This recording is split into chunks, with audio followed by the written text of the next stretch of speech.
Mar Thomas ലീഹ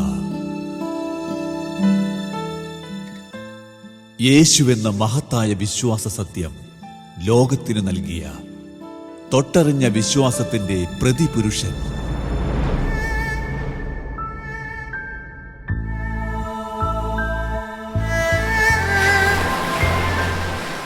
ഗലീലിയായിൽ ജനിച്ച് മൈലാപ്പൂരിൽ രക്തസാക്ഷിത്വം വരിച്ച ഭാരതത്തിന്റെ അപ്പസ്തോലൻ, യേശുവിന്റെ 12 ശിഷ്യരിൽ ഒരുവൻ.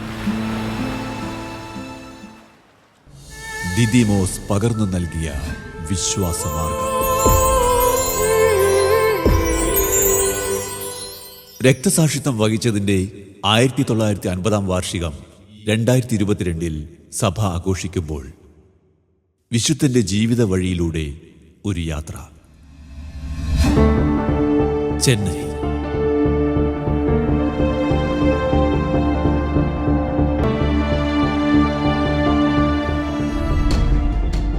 ഇന്ത്യയിലെ ഏറ്റവും തിരക്കേറിയ പ്രധാനപ്പെട്ട നഗരങ്ങളിൽ ഒന്ന്.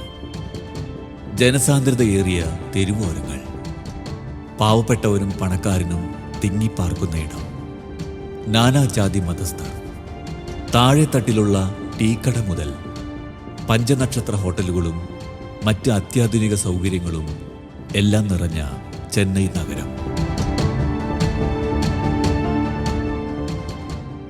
ചെന്നൈ മെറീന ബീച്ചിനോട് ചേർന്ന് സാന്തോം എന്ന സ്ഥലത്ത് സ്ഥിതി ചെയ്യുന്ന അന്തർദേശീയ തീർത്ഥാടന കേന്ദ്രമായ സെന്റ് തോമസ് കത്തീഡ്രൽ ചർച്ചിലേക്കാണ് നമ്മൾ പോകുന്നത്.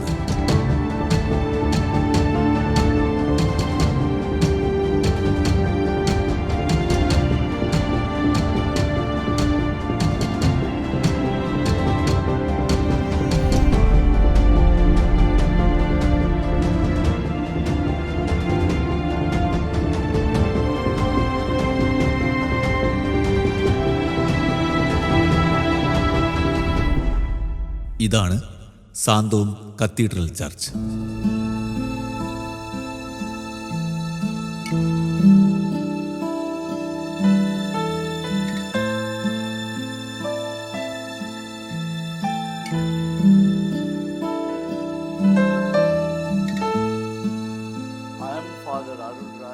ഞാൻ ഫാദർ അരുൾരാജ്, അന്തർദേശീയ തീർത്ഥാടന കേന്ദ്രമായ സെന്റ് തോമസ് കത്തീഡ്രൽ ബസിലിക്ക പള്ളിയുടെ വികാരിയാണ്. ഈ അതിവിശുദ്ധമായ സ്ഥലത്തേക്ക് കടന്നു വന്ന ഗുഡ്നസ് ടിവിയുടെ എല്ലാ പ്രവർത്തകർക്കും പ്രേക്ഷകർക്കും എൻ്റെ സ്വാഗതം. ഇന്ന് ജൂലൈ 3 ഭാരതത്തിൻ്റെ അപ്പോസ്തലനായ സെന്റ് തോമസിൻ്റെ തിരുനാൾ ആഘോഷിക്കുകയാണ് നാം എല്ലാം. ഈശോയുടെ തിരുമുറിവിൽ തൊട്ടവനാണ് തോമസ് ലീഹ. തോമസ് ലീഹയുടെ ഭൗതിക ശരീരം മറവ് ചെയ്തിട്ടുള്ള വിശുദ്ധ സ്ഥലമാണിത്. ഗുഡ്നസ് ടിവിയിലെ എല്ലാ പ്രേക്ഷകർക്കും ജൂലൈ 3 മംഗളങ്ങൾ ഞാൻ നേരുന്നു. AD 72 സെന്റ് തോമസ് ഇന്ത്യയിൽ ആദ്യമായി വന്നത്. ആദ്യം കേരളത്തിലും പിന്നീട് തമിഴ്നാട്ടിലും എത്തി. ഈ സ്ഥലം ആദ്യകാലത്ത് സാന്തോം എന്ന പേരിലല്ലായിരുന്നു അറിയപ്പെട്ടിരുന്നത്.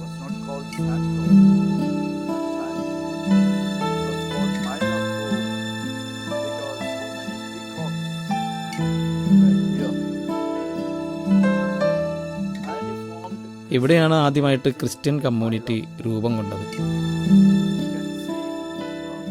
ഇവിടെ നമുക്ക് പല സ്ഥലങ്ങളിലും മയിലിൻ്റെയൊക്കെ പ്രതിമ കാണാം.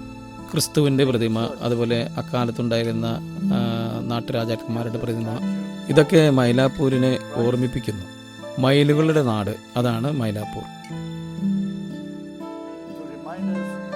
മൈലാപ്പൂർ എന്ന പേരിലാണ് ഈ സ്ഥലം അറിയപ്പെട്ടിരുന്നത്. കാരണം ഒരുപാട് മയിലുകൾ ഇവിടെ ഉണ്ടായിരുന്നു. ഇവിടെ നിന്നും പല സ്ഥലങ്ങളിലേക്ക് സുവിശേഷ യാത്രയുമായി പോയ അദ്ദേഹത്തിന് ഒരുപാട് ശത്രുക്കളുണ്ടായിരുന്നു. തോമസ് ലീഹ സുരക്ഷിതാർത്ഥം ലിറ്റിൽ മൗണ്ടിലായിരുന്നു, അതായത് ചിന്നമലയിൽ. അവിടെ പ്രകൃതിദത്തമായ ഒരു ഗുഹയുണ്ടായിരുന്നു.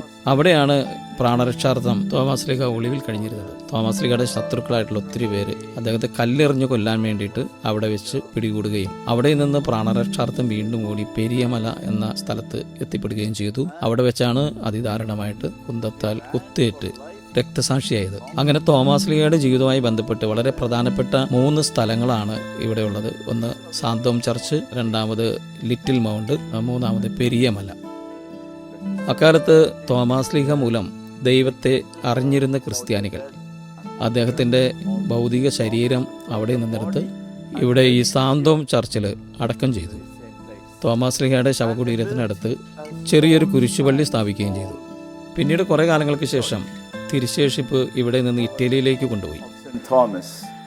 Of course, afterwards, the remains of St. Thomas were taken to Edessa. From there, it was taken to Italy. Now the remains are in Italy. But where he was Thomas buried, ലീഗയെ കബറടക്കം ചെയ്ത ഈ സ്ഥലവും ഈ ദേവാലയവും അതിപരിശുദ്ധമായ ഒരു അന്തർദേശീയ തീർത്ഥാടന കേന്ദ്രമായി ഇപ്പോഴും ഇവിടെ സ്ഥിതി ചെയ്യുന്നു.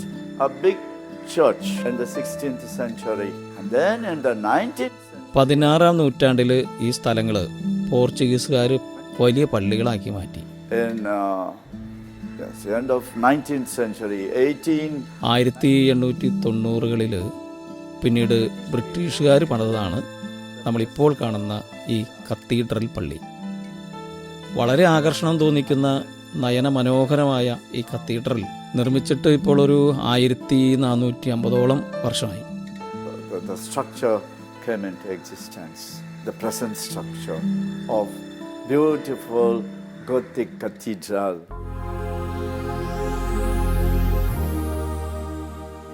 ഇതാണ് അതിമനോഹരമായി പണിതുയർത്തിയ സാന്തോം ചർച്ചിന്റെ ഉൾവശം.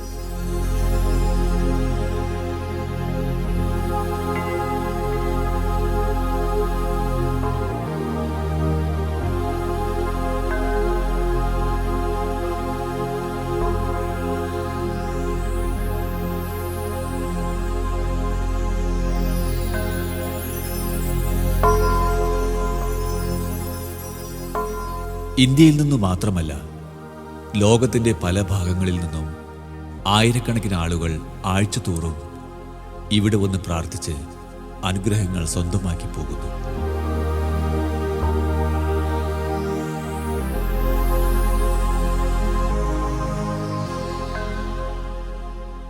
In this cathedral, Francis Xavier വിശുദ്ധ ഫ്രാൻസിസ് സേവിയർ ഈ ദേവാലയത്തിൽ വന്നിട്ടുണ്ട്. stayed for 6 months. ഈ ദേവാലയത്തിനകത്തുള്ള മൈലാപ്പൂർ മാതാവിൻ്റെ മുന്നിലിരുന്ന് ഒരു 6 മാസത്തോളം കാലം Strength വിശുദ്ധ ഫ്രാൻസിസ് സേവിയർ to visit പ്രാർത്ഥനയിലും China.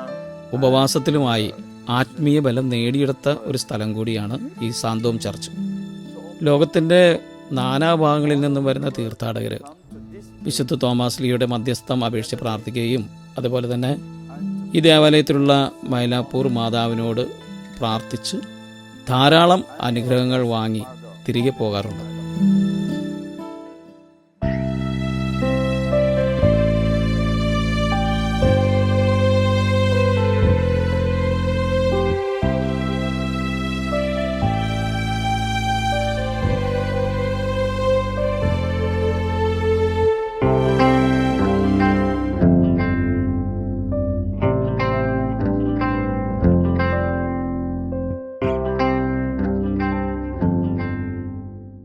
In the year 2000, as we entered in 2000 കൂടിയാണ് ഈ പള്ളിയുടെ അടിത്തട്ടിലായിട്ട് chapel, ഒരു ചാപ്പൽ over പണി to കഴിക്കപ്പെട്ടത്. Thomas and Thomas, there was little Thomas ലീഗയുടെ altar. ശവകുടീരത്തിൻ്റെ ആ ഭാഗത്തായിട്ടാണ് ഈ ചാപ്പലുള്ളത്. പള്ളിയുടെ അടിത്തട്ടിലുള്ള ഈ ചാപ്പലിൽ ഒരു അൾത്താരയുണ്ട്. Decided to build the crypt chapel, to have the entrance from the rear side of the cathedral. ഇവിടെ വരുന്ന വിശ്വാസികളായിട്ടുള്ള തീർത്ഥാടകർക്ക് ഇവിടെ പള്ളിയിൽ നടക്കുന്ന കർമ്മങ്ങൾക്കൊക്കെ തടസ്സം വരാതിരിക്കാൻ വേണ്ടിയിട്ടാണ് ഇങ്ങനെ പള്ളിയുടെ അടിത്തട്ടിലായിട്ട് ഇങ്ങനെ ഒരു ചെറിയൊരു അൾത്താര, ഒരു ചെറിയ ചാപ്പൽ പണിതിട്ടുള്ളത്. We have അവിടെ എല്ലാ ദിവസവും രാവിലെ crypt chapel. 11 മണിക്ക് Every കുർബാന day at 11 ഉണ്ടായിരിക്കുന്നതാണ്. o'clock, we have the Holy Mass in the crypt chapel in honor of St. Thomas. യേശുവിൻ്റെ 12 ശിഷ്യന്മാരിൽ ഒരുവനും ഭാരതത്തിൻ്റെ അപ്പസ്തോലനുമായ വിശുദ്ധ തോമാസ് ലീഹായുടെ കബറിടം ഇവിടെ സ്ഥിതി ചെയ്യുന്നു.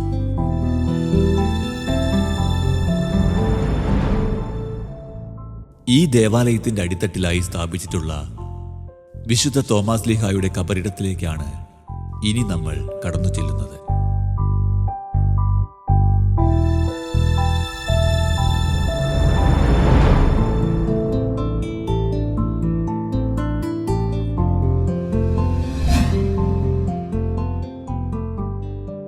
രക്തസാക്ഷിത്വം വരിച്ച ശേഷം തോമാസ്ലീഹായെ അന്നത്തെ വിശ്വാസികൾ ചേർന്ന് അടക്കം ചെയ്ത സ്ഥലമാണ് ഈ കല്ലറ.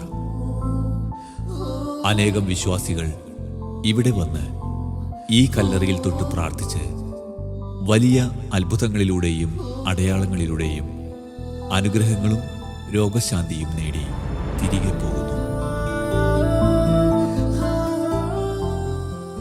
ഇത് തോമാസ്ലീഹായുടെ സ്മരണയ്ക്കായി അക്കാലത്ത് സ്ഥാപിക്കപ്പെട്ട മരക്കുറ്റി. കടൽക്കരയോട് ചേർന്ന് പള്ളിയുടെ പുറകുഭാഗത്തായി സ്ഥാപിച്ചിരിക്കുന്ന ഈ മരക്കുറ്റി ഈ പ്രദേശങ്ങളിൽ താമസിച്ചിരുന്ന വിശ്വാസികളെ കടലാക്രമണത്തിൽ നിന്നും രക്ഷ നൽകുന്നു എന്ന് ഇവർ വിശ്വസിക്കുന്നു. പള്ളിയുടെ പുറകിലായി ഈ കടപ്പുറത്തോട് ചേർന്ന് ഈ കാണുന്നതാണ് തോമാസ്ലീഹായുടെ ഓർമ്മയ്ക്കായിട്ട് അന്ന് ഇവിടെ താമസിച്ചിരുന്ന വിശ്വാസികൾ പണിതുയർത്തിയ നീളമുള്ള മരക്കുറ്റി.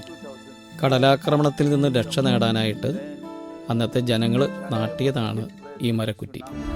2004 ലോകത്തിൻ്റെ പല ഭാഗങ്ങളിലായിട്ട് ഈ സുനാമി തിരമാല ആഞ്ഞടിച്ചു.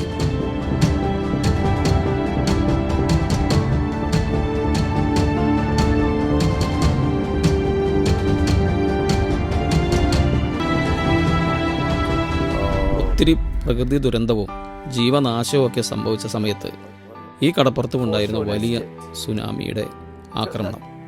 അതിഭീകരമായ സുനാമിയുടെ ദുരന്തത്തിൽപ്പെട്ട് സാന്തോം ചർച്ചിൻ്റെ ഇരുവശങ്ങളിലുമുള്ള ഒത്തിരി വലിയ വലിയ കെട്ടിടങ്ങൾ, അതുപോലെ തന്നെ ഇവരുടെ ബോട്ടുകൾ, വളരെയധികം പേര് സുനാമി തിരമാലകളിൽ മുങ്ങിപ്പോയതെല്ലാം ഇവിടെ സംഭവിച്ചപ്പോഴും സാന്തോം ചർച്ചിനകത്തേക്ക് മാത്രം സുനാമി തിരയുടെ യാതൊരു വിപത്തും ഉണ്ടായില്ല എന്നുള്ളതാണ് ഏറ്റവും വലിയൊരു അത്ഭുതം. ഇത് വിശുദ്ധൻ്റെ ഒരു സംരക്ഷണമായിട്ട് ഇവിടെയുള്ള എല്ലാവരും കരുതുന്നു.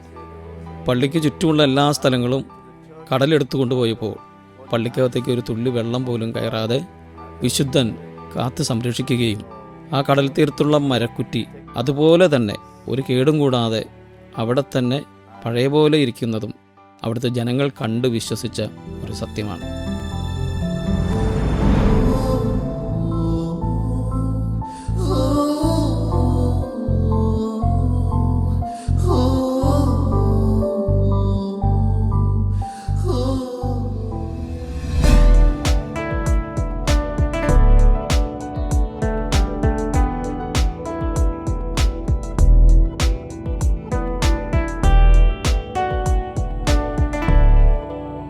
വിശുദ്ധ തോമാസ്ലീഹായുടെ രക്തസാക്ഷിത്വത്തിന്റെ 1950 വാർഷികം നമ്മൾ ആഘോഷിക്കുമ്പോൾ ഈ വിശുദ്ധൻ എന്തിന്, എങ്ങനെ രക്തസാക്ഷിയായി? ദിദിമോസ് പകർന്നു നൽകിയ വിശ്വാസ മാർഗത്തിലൂടെ നമുക്ക് ആ പഴയകാല ഓർമ്മകളിലേക്ക് കടന്നു ചെല്ലാം.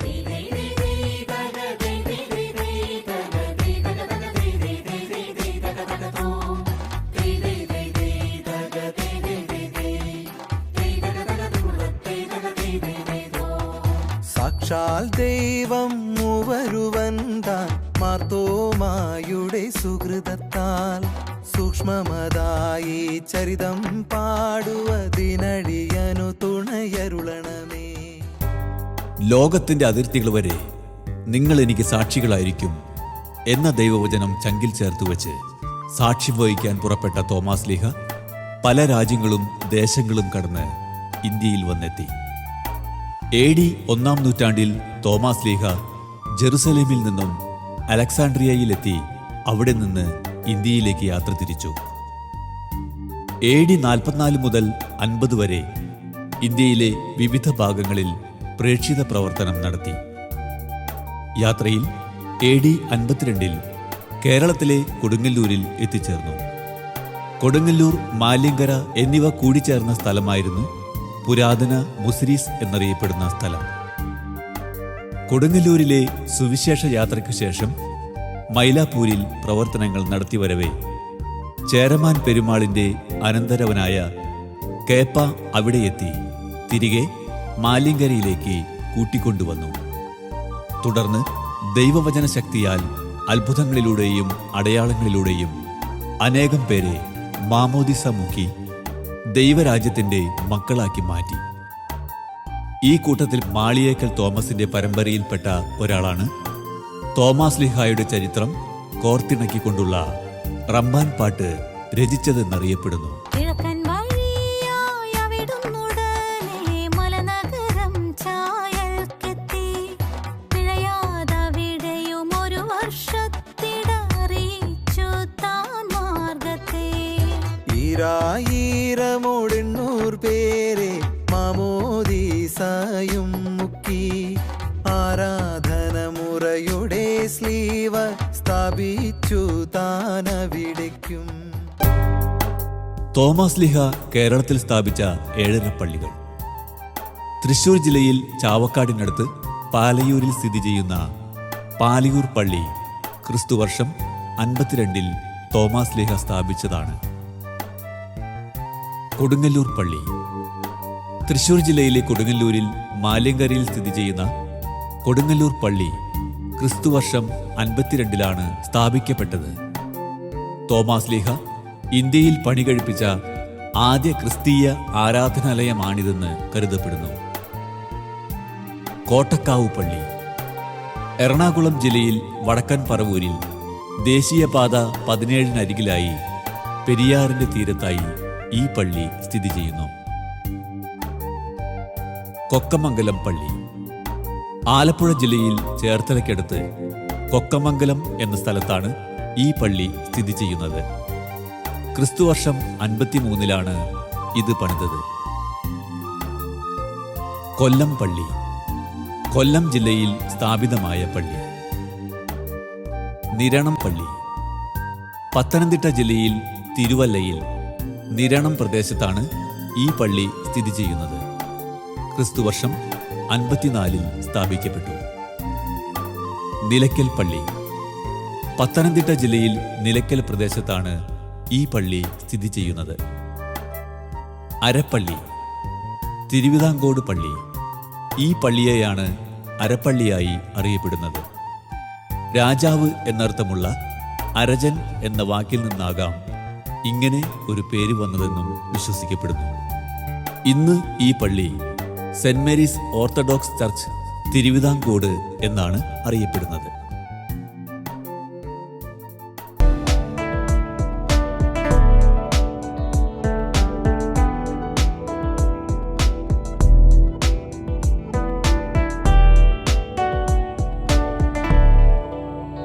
വിശുദ്ധ തോമാസ്ലീഹായുടെ വചനപ്രഘോഷണം മൂലം ദൈവസ്നേഹം അനുഭവിച്ചറിഞ്ഞവർ യേശുവാണ് സത്യദൈവം എന്ന മാർഗത്തിലേക്ക് തിരിച്ചുവന്നു.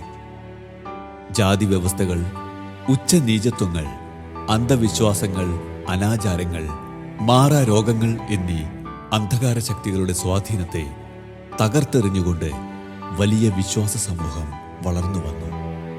ജെറമിയ പ്രവചനം 51:20 പറയുന്നു, നീ എന്റെ കയ്യിലെ കൂടമാണ്, എന്റെ ആയുധം. നിന്നെക്കൊണ്ട് ജനതകളെ ഞാൻ ചിതറിക്കും, സാമ്രാജ്യങ്ങളെ തകർക്കും. തിന്മയുടെ ആധിപത്യങ്ങളും അധികാരങ്ങളും ഇന്നും സത്യവചനത്തിനെതിരാണ്. എന്നാൽ തോമാസ്ലീഹ ധീരതയോടെ മുന്നേറിക്കൊണ്ടിരുന്നു. ദൈവം തന്റെ മരണം ഉറപ്പാക്കിയ മൈലാപ്പൂരിലേക്ക്. ചിന്നമല വിശുദ്ധ തോമാസ്ലീഹായുടെ ചരിത്രത്തിലെ പ്രധാനപ്പെട്ട ഇടം. ലിറ്റിൽ മൗണ്ട് ചർച്ച് ചിന്നമലയിലേക്കാണ് നാം പോകുന്നത്.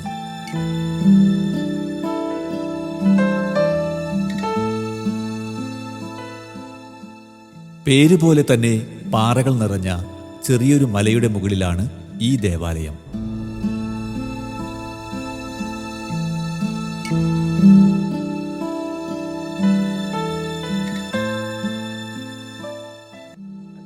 സ്നേഹം നിറഞ്ഞവരെ, ചെന്നൈ ലിറ്റിൽ മൗണ്ട് ചർച്ചിൽ നിന്നും വിശുദ്ധ തോമാസ്ലീഹയുടെ നാമത്തിൽ എല്ലാവിധ ആശംസകളും ഞാൻ നേരുന്നു. യേശുക്രിസ്തുവിൻ്റെ ശിഷ്യനായ തോമാസ്ലീഹയുടെ ജീവിതത്തിൻ്റെ പ്രധാനപ്പെട്ട ഒരു സ്ഥലമാണ് ഈ ചിന്നമല ലിറ്റിൽ മൗണ്ട് ചർച്ച്.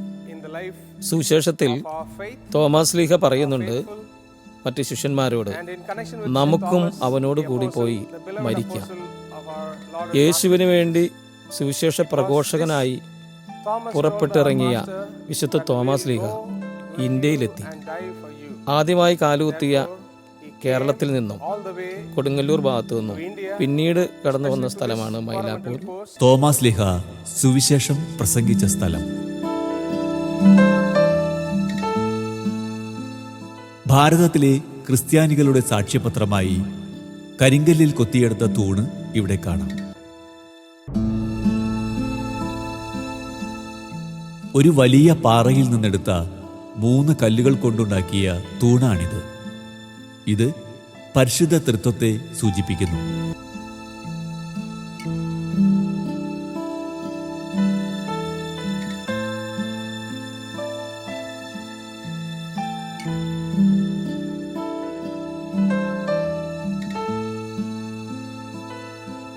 വചനത്തിൽ തോമാസ് ലീഹ പറയുന്നുണ്ടല്ലോ, നമുക്കും അവനോടുകൂടി പോയി മരിക്കാം. യഥാർത്ഥത്തിൽ അവനോടുകൂടി പോയി മരിക്കുവാനുള്ള ഈ യാത്രയിൽ ഇന്ത്യയിൽ വന്നപ്പോൾ യേശുവും അവനോടൊപ്പം ഉണ്ടായിരുന്നു. അവൻ്റെ സംസാരത്തിൽ, അവൻ്റെ പ്രവൃത്തിയിൽ എല്ലാം യേശു ഉണ്ടായിരുന്നു. അവൻ യേശുവിന് വേണ്ടിയാണ് ജീവിച്ചത്, വചനപ്രഘോഷണം നടത്തിയത്, അവസാനം യേശുവിന് വേണ്ടി മരിച്ചു. അങ്ങനെ വിശുദ്ധ തോമാസ് ലീഹ ഭാരതത്തിൻ്റെ പ്രഥമ അപ്പോസ്തലനും നമ്മളുടെ എല്ലാം മധ്യസ്ഥനുമായി മാറി. സെന്റ് തോമസ് ഗുഹയുടെ മുകളിലുള്ള ഈ മാതാവിന്റെ പള്ളി പോർച്ചുഗീസ് മിഷണറിമാർ 1551 AD പണിതതാണ്.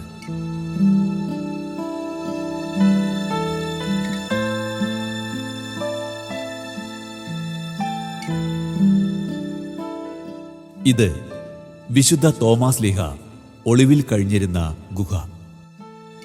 ഒരാൾക്ക് കഷ്ടിച്ച് മാത്രമേ ഇതിനകത്ത് കയറാൻ കഴിയുകയുള്ളൂ. സെന്റ് തോമസ് താമസിച്ചിരുന്നതും പ്രാർത്ഥിച്ചിരുന്നതും ഈ ഗുഹയിലായിരുന്നു.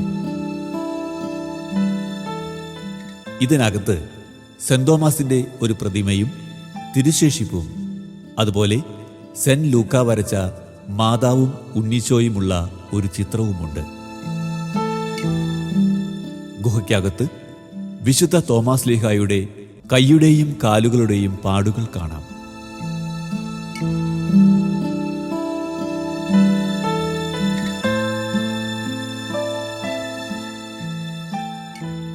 ഈ കാണുന്ന ഭാഗത്തു കൂടിയാണ് തോമാസ് ലീഹ ശത്രുക്കളിൽ നിന്നും അത്ഭുതകരമായി രക്ഷപ്പെട്ടത്.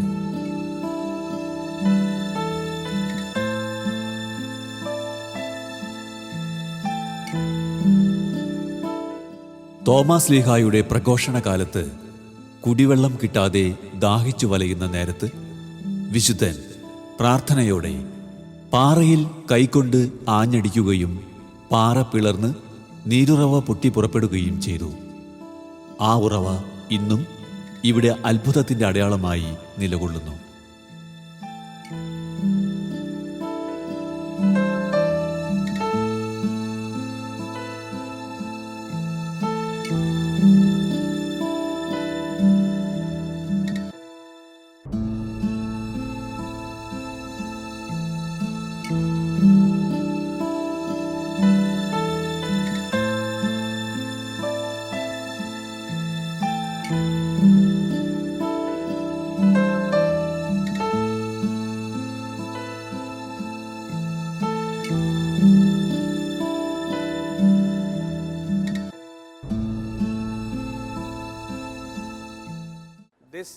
ചെന്നൈയിലെ ഈ ലിറ്റിൽ മൗണ്ട് ചർച്ച് ചെന്നൈ സിറ്റിയുടെ തന്നെ ഒരു ഐക്കൺ തന്നെയാണ്. ഇന്നത്തെ ദിവസം ജൂലൈ 3 തോമാസ് ലീഹ രക്തസാക്ഷിയായതിൻ്റെ 1950 വർഷം ആഘോഷിക്കുന്ന ഈ സമയത്ത് എല്ലാ ക്രൈസ്തവ വിശ്വാസികൾക്കും തോമാസ് ലീഹായിൽ, യേശുവിൽ, ദൈവത്തിൽ വിശ്വാസമർപ്പിച്ച് ജീവിക്കുന്ന എല്ലാ വിശ്വാസികളെയും ദൈവം സമർത്ഥമായിട്ട് അനുഗ്രഹിക്കട്ടെ എന്ന് പ്രാർത്ഥിക്കുന്നു. ഇത് ചരിത്രമുറങ്ങുന്ന സെന്റ് തോമസ് മൗണ്ട്.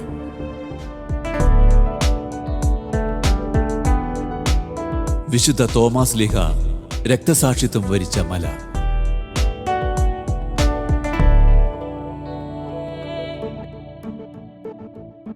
ഈ സെന്റ് തോമസ് മലയുടെ മുകളിൽ നിന്ന് നോക്കിയാൽ ചെന്നൈ സിറ്റി മുഴുവനായും കാണുവാൻ കഴിയും. ചെന്നൈ എയർപോർട്ടിനോട് ചേർന്ന് കിടക്കുന്ന ഉയരമുള്ള മലയാണിത്. ഇതാണ് സെന്റ് തോമസ് മൗണ്ട്. മാതാവിന്റെ നാമധേയത്തിലുള്ള പള്ളിയാണിത്.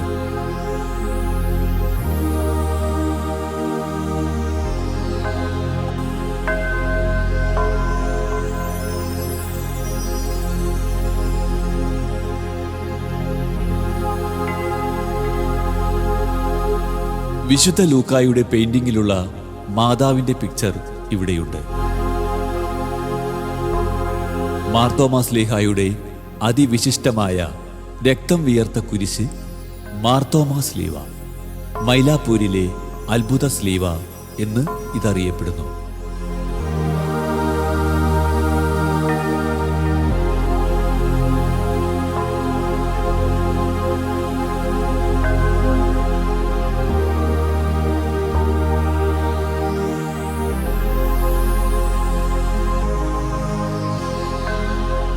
മൈലാപ്പൂരിൽ തന്റെ പ്രേക്ഷിത യാത്രയുമായി മുന്നോട്ട് നീങ്ങിയ തോമാസ് ലീഹായിലൂടെ അനേകം പേർ ക്രിസ്തുവിശ്വാസം സ്വീകരിച്ച് അനുയായികളായി മാറിയപ്പോൾ അന്നത്തെ ഭരണകൂടം വിശുദ്ധനെ കൊല്ലുവാൻ കൽപ്പന നൽകി.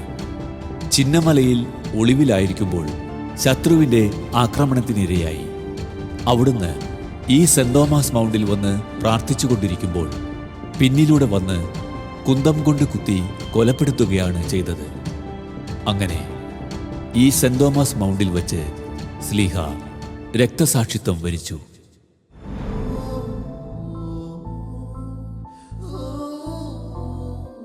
വിശുദ്ധ തോമാസ് ലീഹായുടെ കബറിടത്തിൽ നിന്ന് തുടങ്ങി ചരിത്രമാർഗത്തിലൂടെ സഞ്ചരിച്ച് വീണ്ടും നമ്മൾ ഇവിടെ എത്തി. മാർത്തോമ പകർന്നു നൽകിയ മാർഗത്തിലൂടെ സഞ്ചരിച്ച് വിശുദ്ധൻ എന്തിനു മരിച്ചു, എങ്ങനെ മരിച്ചു, ആർക്കു വേണ്ടി മരിച്ചു എന്ന ചോദ്യത്തിന് ഉത്തരം തേടി അധികം യാത്ര പോകേണ്ട. വിശുദ്ധ തോമാസ് ലീഹ സുവിശേഷത്തിനു വേണ്ടി ജീവിച്ചു. യേശുവിനു വേണ്ടി രക്തസാക്ഷിയായി മരിച്ചു. രക്തസാക്ഷിത്വത്തിന്റെ 1950 വർഷം കത്തോലിക്ക സഭ ആചരിക്കുമ്പോൾ നമുക്കും ആ മാർഗം പിൻചെല്ലാം. യേശുവിനു വേണ്ടി ജീവിച്ചു മരിക്കുന്ന ദിദിമോസ് പകർന്നു നൽകിയ ആ മാർഗത്തിലൂടെ.